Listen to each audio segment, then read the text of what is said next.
Hi everyone, in this video I will show you an easy way to find the center of any wooden bases that you use for your artwork. For this you're going to need a compass. This is a large compass that I bought from Amazon and I'll link it in the description as well. And you will need a charcoal pencil, which is a white charcoal pencil. Make sure you get a medium charcoal pencil, a ruler, and of course your circular wooden board. What you really do is you open the compass more than where you think the center could be. So we all know that the center is somewhere here. So I'm going to open the compass like a little bit more.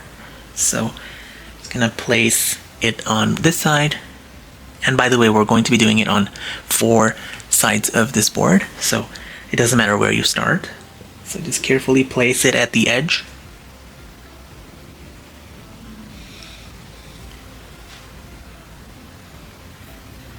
And open it more than the center, and then create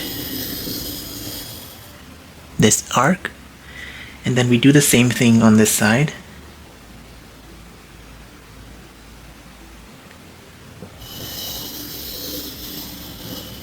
Just make sure you nicely place it on the edge here, and then on this side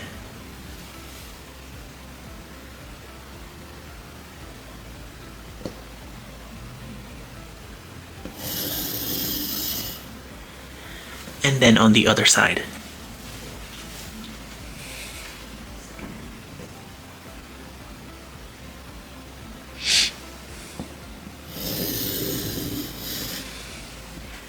And what you're really looking for is this thing to form, and then you're going to join these 2 points, and wherever those lines meet is going to be your center. So let's quickly do that, and I'll show you how to verify that as well.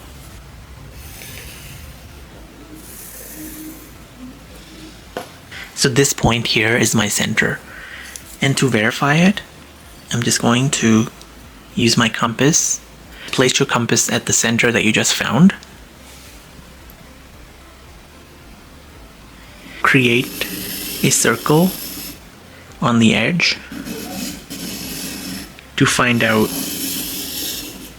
if it looks accurate.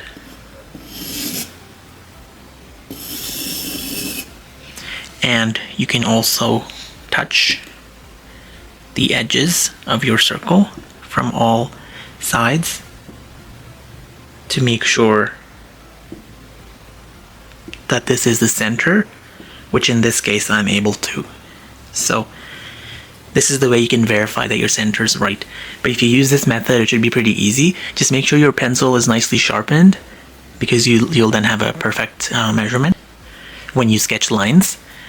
And because we used a charcoal pencil, you can easily use a wet wipe to remove all the extra lines that you don't need. And yeah, that's basically it. I hope you liked this video. If you did, please like and comment and subscribe to my YouTube channel for more such tutorials in future. Thank you.